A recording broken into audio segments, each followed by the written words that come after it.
We all know My Wedding Stories is the biggest load of nonsense to come out of The Sims 4. Every single time I hear somebody say, oh, but the world is really beautiful, it makes me cringe, because who buys a game just because the art assets are beautiful? Anyway, I would avoid this pack like the plague, and I do very much regret buying it. I've done countless Let's Plays of this pack on my channel, giving it a chance every single time, and it is always ended in disaster. Recently, EA did attempt to fix this pack, and despite that, it is still not working properly. As far as I'm aware, this was the last major bug fix for this pack, so it's probably not going to get any better anytime soon, which is very much worrying. Even if the pack was 100% working as intended, it is so shallow. You just click on things and watch your Sims perform an animation, and seeming that a sim wedding takes less than one sim day, it's not really riveting gameplay, is it? Dream Home Decorator is a great idea. I love this pack idea, but I don't love this pack. It has you visiting clients and doing interior design on their homes based on their likes and dislike preferences. It sounds legit, it's a fun career, you ask your clients what they like and you redecorate accordingly. But don't be fooled, this pack comes with no new gameplay. It simply repackages building in a slightly different way. You go to a random Sims lot, you click on them and you click what do you like or what do you dislike. You then put stuff in their home accordingly and you get paid. Yes, it is fun simulating an interior design career, and honestly this is one of my favorite kinds of gameplay. I love career gameplay in The Sims 4, but the problem is this pack literally just came with no new gameplay. It's just build buy mode, but you're getting paid by random townies to change the build buy in their houses. Even so, the actual gameplay element is so shallow and extremely easy to exploit. You can so easily manipulate the likes and dislikes system to make something really tragic and they'll still end up liking it. Yes, the pack comes with some brand spanking new shiny build buy objects, which are actually really great build buy objects, but every single Sims pack comes with build buy objects. It's not like it's anything special. In other words, this pack comes with absolutely nothing unique. In my opinion, this game pack comes with a stuff pack's worth of gameplay. Not even that, a kit's worth of gameplay. There should have been a kit. Considering that EA makes more money from game packs than they would do from stuff packs or kits because they're higher price, it makes sense why they upsold it as a game pack from their business perspective, because yes, EA does have a money fetish,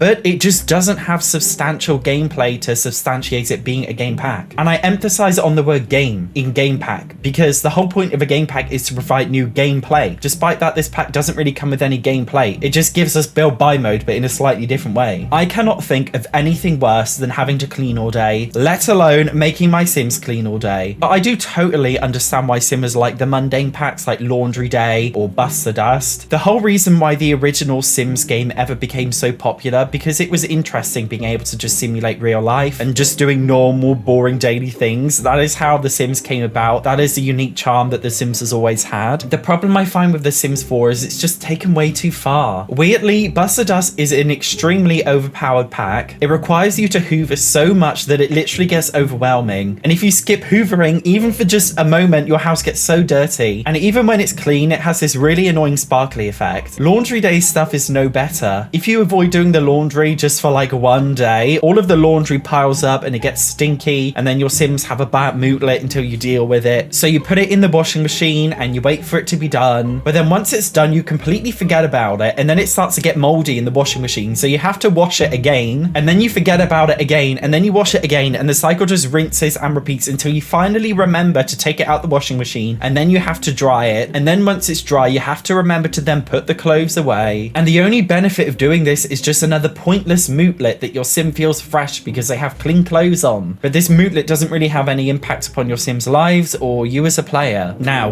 the next part of this video comes with an extreme trigger warning because we are talking about Star Wars. I've literally never watched Star Wars in my entire life, but I know a lot of people do really like it. So when the Journey to Batuu pack came out, I know a lot of people got excited. I remember when I first saw the trailer, I thought, cool, this actually looks like a really good pack. I don't play Star Wars, so it's not for me, but I know some other people might like this pack. And do you know what? The game pack idea was not a bad idea. It was actually a really good idea, but it was just implemented terribly, and it just reeks of EA's money fetish / cash grabbing. The pack lets you choose a faction and complete missions for them. It's a fun concept, and I think the world looks really cool until you look at it at closer inspection and you realize it's all a facade. The entire world is just one big set dressing. There's not a single lot that your sim can live in or really do anything living in. When I say that, you can't literally click on a lot and visit it. It's just this one big open neighborhood. And the build by is so specific and unique, you can't even really use it outside the Star Wars world, but you also can't use it inside the Star Wars world because there are no lots to edit or build by on. So it renders it all pointless. Same with the Creator Sim stuff. All of the fashion is only appropriate in the Star Wars world. And even then, the alien species in the Star Wars Journey to Batuu world are not actually real aliens. It's just an outfit. It's just a costume in Cass. It's just normal Sims, but they wear alien hats. It's like this bizarre experience where it's got absolutely nothing to do with The Sims, or even just simulation gameplay in general. It's just like an unwelcome guest in the game, and it doesn't really have a purpose. It doesn't really have anything to do with The Sims. It's just something that was kind of coded in there for allegedly advertisement of the Journey to Batuu world in Disneyland, and because EA works with the Star Wars franchise, they just put two and two together. I don't know. But either way, this pack comes with a very linear and isolated storyline. Strangerville is a great example of how an isolated experience can actually be done right. This pack comes with a very linear storyline and it's very isolated, but